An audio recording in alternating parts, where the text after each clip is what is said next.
Hello, everyone. Welcome back to another episode of A Little Jaded. I'm Jade, joined as always with my co host, Joanna. Hi, guys. Good to be here. Another episode. Today, we're joined with a very exciting guest. His name is Nick Alley. Nick is a professional within various facets of the music and entertainment industries. You've done lots of work as a festival representative. You work as the project manager currently with Friends of Friends, which is a marketing company based in Los Angeles, California. And you have some impressive stats working with lots of companies like Live Nation, the Recording Academy. Also, I realized we were both at the Grammys a couple weeks ago, and we both went to the same after party. I was stalking your Instagram, and I did see that. I was like, oh, shoot. So, small world. And you've done stuff with VIP Nation, iHeartMedia, Goldenvoice, which is the company that puts on Coachella. So, yeah, welcome to A Little Jaded. Thank you so much. That's so funny. I didn't realize. You should have hit me up. We could have planned something beforehand. I didn't realize until after the fact because our friend show was like, "Hey, check out this guy," and I was like, "Oh my god, we were literally at the same event and didn't even know." Oh my God, it was amazing. I actually got to bring my mom to that, which is amazing. And she got to get on stage with Flo Rida. It was amazing. Oh my gosh, no, that's amazing. Yeah, we pushed one of our friends. We're like, "You need to go upstage," because it was like all the guys going on stage. We're like, "You need to go do it." Yeah. That's so cool. What a small industry. I think we always realize every single day how small it actually is. But that's super cool that you both went to the Grammys after party together, like same one. But Nick, how did you get started in the music and entertainment industries enough to lead you to the Grammys and be able to take your mom? And how did you know that this is kind of like what you wanted to do? Sure. I was in college and I was kind of going back and forth of what I wanted to do. I got my degree in event management. So I knew I kind of wanted to do events in some capacity. Got a little business degree as well, just in case. And honestly, I was, 22 when I graduated and I was like, I got to go for it. So I'm just thinking about it back in the day. I started working at iHeart. So iHeart Radio and Media was my first job, and I was working for the street team, which cannot speak enough about, getting your foot in the door in the industry. I think radio is still a really cool facet to get involved in, getting to meet a lot of people on the come up, getting to see how radio works, working with labels, promotion, sales, all sorts of stuff. It was really cool. And just being like a part of those type of events was rad too. So that kind of led me to a job at Live Nation, where I worked at the House of Blues in Boston, which, just my coworker was like, "Hey, we're having a job fair. You should come." I was like, "Cool." So that ended up working as an internship. And let me tell you, it doesn't pay the bills right when you start, right? Which is fine. I was a bartender for a bit too, a personal trainer, doing everything. And then I eventually got promoted. So I was like, all right, cool. I'm making some, like somewhat big boy money. And then COVID happened. So then things happened in life. I was a lab tech for a bit. I ended up being like a sales rep for small tech companies, like startup as well. And then, yeah, now I've kind of worked my way of just doing like tours, freelance opportunities. The way that I actually started working for the Grammys was just posting on LinkedIn. So if anyone tells you guys otherwise that, LinkedIn doesn't actually help you in the music industry, they're wrong. And yeah, man, I just started doing all sorts of things, contracting, and I moved to Los Angeles, tried to make it out here for a bit while I was working for my sales gig that was remote for a bit. And then things just fell into one another. And coincidentally, of all the connections, my coworker from the startup company introduced me to my now boss at Friends of Friends, and Oh now a wow. project. So that's where I'm at. Wow, that's awesome. I love how you talked about like starting off on a street team, and that's actually how me and Jade met. We met on a virtual street team. Again, like COVID and everything, it got all weird, and Right. we heard from a lot of people like starting there and just like pretty much grasping at every opportunity, I think. And I think that you're a really good example of that. And you're really a jack of all trades. You've worked in, like you said, like radio promotion, VIP assistance, ticketing operations, upon so many other things. So as aspiring professionals, we hear a lot that it's so important to, diversify yourself and not be afraid to try out a new task or a new position, especially like you said, if somebody hits you up, you never want to say no. You want to try your hand at it and maybe it'll turn into something else. So what was kind of your experience like transitioning from, different positions, and what's your advice to other people who are trying to find their niche in the industry? Yeah, I think one. the more that I've learned, I guess if you're first starting off, I would say like how you were saying, like every opportunity is an opportunity, right? Like you might think you like one vision and then you start doing it, you're like, this is a nightmare.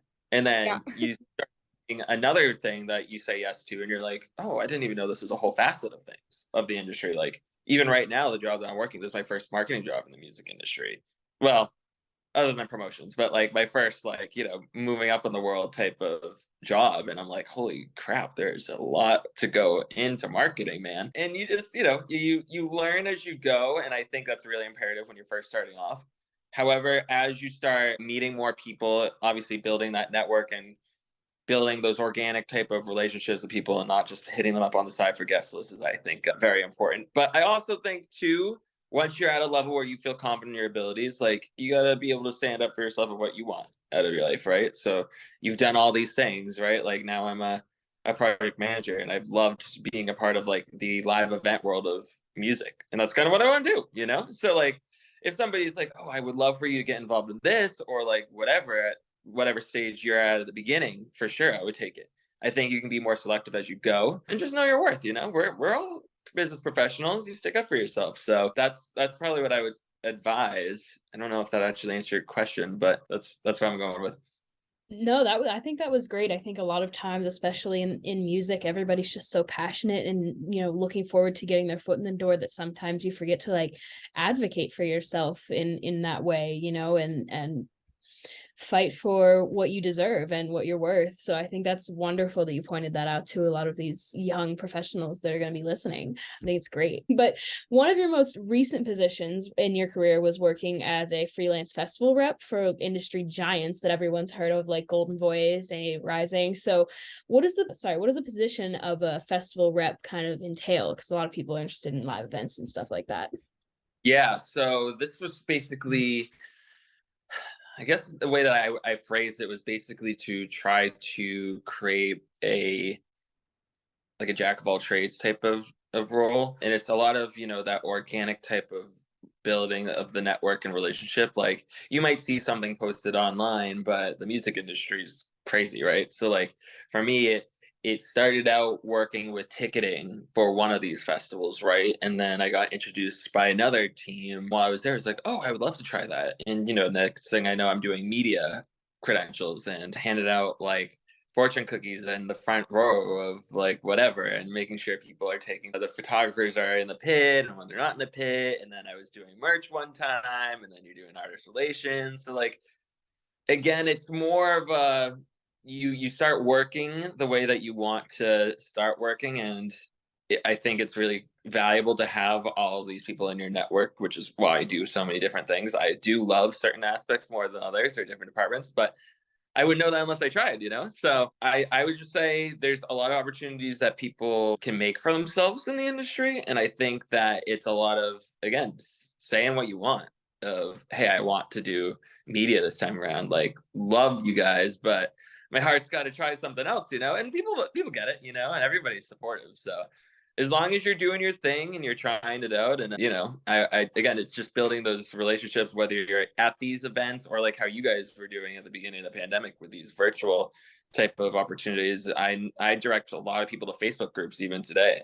Yeah. Like it's crazy how well connected people can be, and they just post jobs and then they're snatched up in like 20 minutes, and it's like if you don't ask, you're like you're bumming. So yeah. Yeah, 100%. I mean, me and Jade, when we were on the street team together, we didn't really know each other that well. And then I saw she started posting about Jaded, and I was like, oh, this looks super sick. I'm gonna message her about it. And then that just kind of, spiraled amazingly into this. And then, from there, you start building more and more connections. And we always talk about connections on this podcast. I feel like everyone's tired of hearing about connections.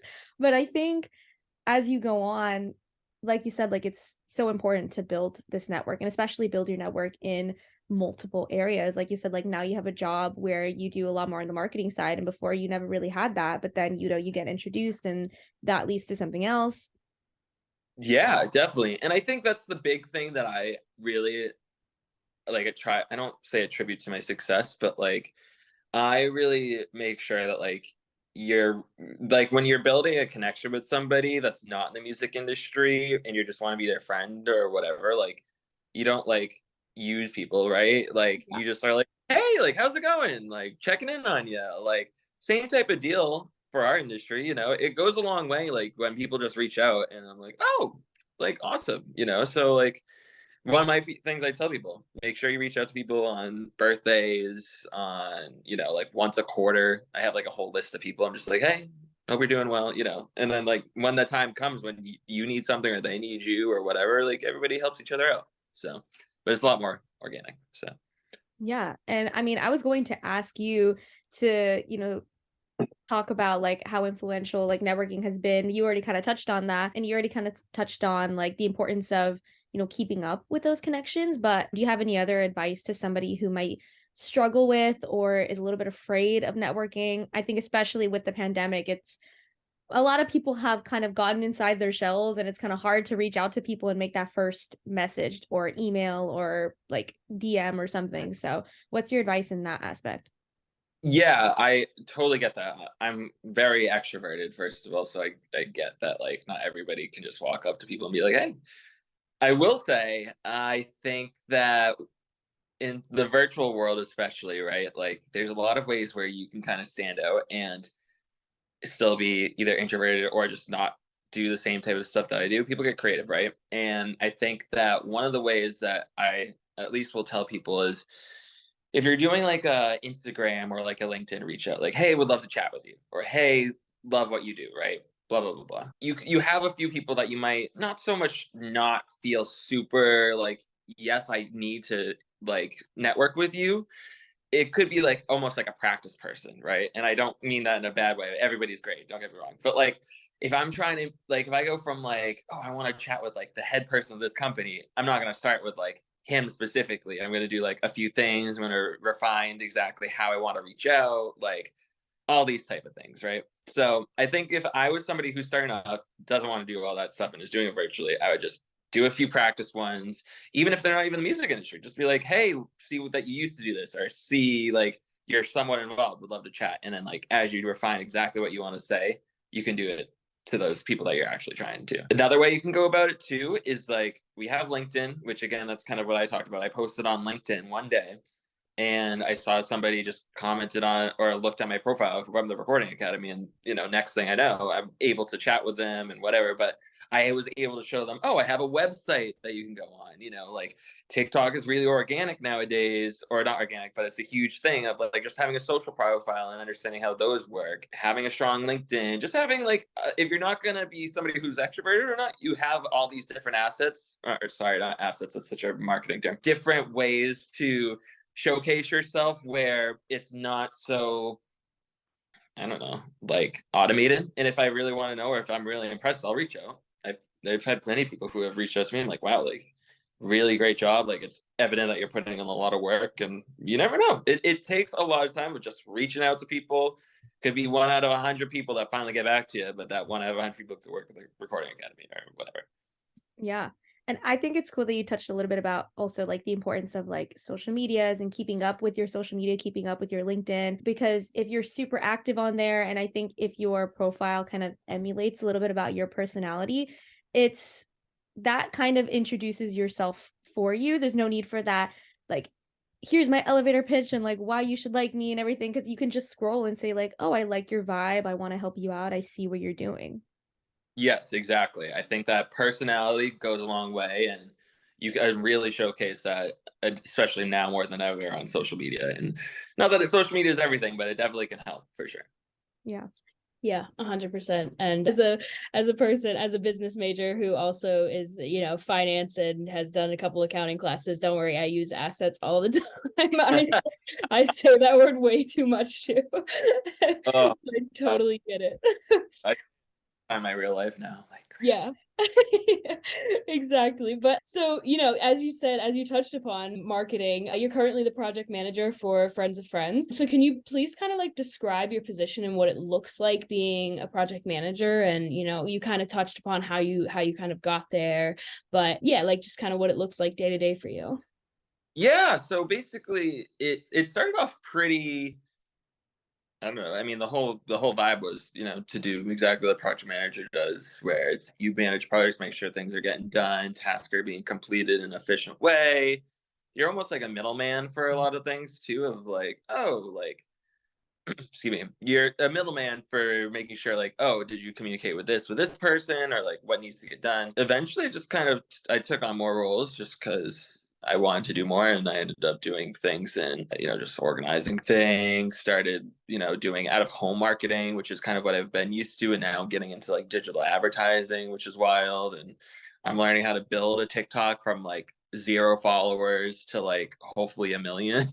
If I can Wow. get, and just like it's cool. My biggest feat that I've had with this company so far is that we worked this festival called Viva Urbana. Great company, and super cool to be a part of. It's the nation's biggest reggaeton festival, and I just got to go, and on site we like worked with a whole bunch of editors and photographers and whatnot, and we posted exactly what needed to be posted on social media throughout the week, or throughout the weekend, excuse me. And it was cool. You got to kind of direct people, you got to work with like higher level management of sponsorships and artist teams and all this stuff. It was crazy, man. So I to put it in a word of what I do, it's kind of all over the place and is exactly what I want it to be, in the sense of a jack of all trades. But yeah, man, now I work with like venues, festivals, artists, all sorts of stuff, doing marketing initiatives, basically.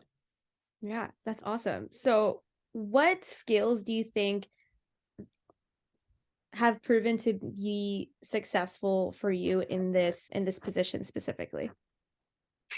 Definitely, at least understanding trends, and not even just understanding trends, but topics, right? So, like, at the beginning of 2023, I would say a good example is like Skrillex, right? Like, Skrillex was kind of like in the dark zone, right? He wasn't really promoting anything quite yet. He wasn't on too many festival billings or anything like that. But he like it's been like 2 months of the year. Like, he's having a huge year for himself right now, where he Mhm. just out MSG with Fortet and Fred again, and like he's doing all these crazy things for like he dropped his second album after 1 day of dropping Quest for Fire. So like I think just being in the know, or not even being in the know, but just being aware of what's happening, and like thinking of ways how you can capitalize on things, because people love that type of stuff, right? I think that if you're trying to get into marketing, learning kind of just different ways of what that can actually mean. Like, there's so many ways of like activations is one, where you're doing something on site, you're doing digital ads, which is like a whole nother beast of learning how to do dark ads versus boosted copies, or excuse me, boosted posts, just a variety of different things. So I don't know if it's specifically for marketing people, but that would be like just kind of my foray of just getting yourself in the door somewhere. No, that's definitely super interesting. I think that would make a lot of sense, for these aspiring industry professionals and these, people that want to do exactly what you do, really laying it out for them that clearly is just so awesome. Yeah, thank you for that. So, in your experience in the music industry so far, we know you have a very long path ahead of you, but you also have had such a very, so many monumental milestones in your career already and so many more to come. But have you ever gotten a little jaded? And if so, how do you come back to yourself and the work that you love? Yeah, man. I think people who say they don't are liars, first of all. There's days where I'm like, oh my God, this sucks. Yeah. I think there's two ways to look at it. One being like, if you look at some of the stuff you do, and once it's like real, and you're like, wow, like this is real. Like, I can't believe I'm doing this shit. I would say, just looking at like what things come to life is pretty rad. And like, I think it's awesome. Like, I know there's plenty of my friends who don't work in the music industry that are not happy with what they're doing. And I'm very thankful for basically not ever like going into work and being like, what boring thing am I going to do today? Right. Like, there's awesome things I'm going to be doing, like lots of opportunities, people to chat with, learn from, awesome things. But then there's times when I'm like, wow, it's like 1 o'clock in the morning at some of these events. And I'm like, I really want to go to bed, and it's not happening until like 7 o'clock in the morning. But then again, it's just like, like you just got to keep grinding, man. That's what the industry is about. So if you're for the faint of heart, I wouldn't recommend it. But if you are somebody who's ready to put in the work, like the results will really, really happen and come to you if you keep it up. So I don't know if that second part answered your question, but No, I think it's really great for people to know, for anybody who wants to get into the industry, that it looks very shiny on the outside, like, oh my god, I'm going to go to all these events and festivals and things, and that's great. But then there are going to be times where you're helping get that going, and then once you're at the event, then you're like, oh my god, this is amazing, you get to see it all come to fruition, like you said. But there are still the hard times that go with that too, and I think that that's something that a lot of like students who are looking for jobs, or even just like anybody in general, whether they're graduated or not, to just know that there are going to be parts that suck just as much as like parts that are really great too. Right. It's like any job at the end of the day, not everything I do is like whippy or yippee, I should say, but it's all good at the end of the day. We love it. Definitely. Yeah. Awesome. This was so great. Thank you so much for being here, Nick. We really, really appreciate it. Is there any last little, you've given a ton already, but are there any last little like piece of advice that you would have for anybody between like 18 and 22 in college and wants to do the music industry, but has no idea where to start? Yeah, I think join a club, dude. You never know. Like I joined like a cajillion clubs my sophomore year, and I'm so thankful I did. Not even any of them were music related, but I didn't even know that some of them existed until I started joining other clubs. So whether you're a musician and you want to like just meet up with people, form a band, whatever, at least you're practicing your thing, right? If you can get involved with your school's concert event planning committee, whatever they call it, I would recommend that to learn exactly what that whole thing entails production wise, or marketing, or artist relations, or whatever. And probably college radio and Greek life. If you're into Greek life, I know a lot of people who do a lot of opportunities at other schools with artists who they do marketing initiatives. If you're in radio, I mean, you might wake up at like the ass crack of dawn and nobody might hear you, but at least like you're practicing. Again, it's like reaching out to people, right? You're practicing your gift of gab, or like whatever you're trying. Like, even if 4 people are hearing you, you might have a fan after that, and like that fan could be like, oh my god, I have to connect you with so and so. Like, I don't know. So I would just get involved in your college. If you go to college, if you don't, I would try to find a local type of area again, where it's like you work at a venue. Those are huge, where you start working with management and higher ups from the venue side of things. You might even run into artists, do fun things that way. Those are crazy times. Just be ready to stay up late or really early, whatever you do. Definitely. I like that you touched on college radio too, because I've been the station manager at my college's radio for the past like 2 years, and I'm always like, yeah, do radio. Like, if your school has a radio station, go do it. Like, no matter whatever you can do, like the tech side, if you want to host, like just do anything that you can there. It's such a good learning experience. Seriously, I'm actually really happy because I had a buddy who just got to like I don't know if it's his dream gig, but it's like an insane gig, and he's now he's a radio DJ on 101.7 The Bull, which is the country radio in Boston. But he started doing the same thing that you did. He started going. He was on the street team for a little bit, then he moved to Maine of all places, and in country radio up there. Then he just got offered a job in Boston doing it, and he looks like he's having the best time of his life. So it pays off, people, but you got to do the work. Yes, put in the work and get the rewards. That's so awesome to hear. Well, thank you so much again for being here. We're so happy that you decided to join us today and gave advice to all of our listeners. And that's a wrap. This has been another episode of A Little Jaded.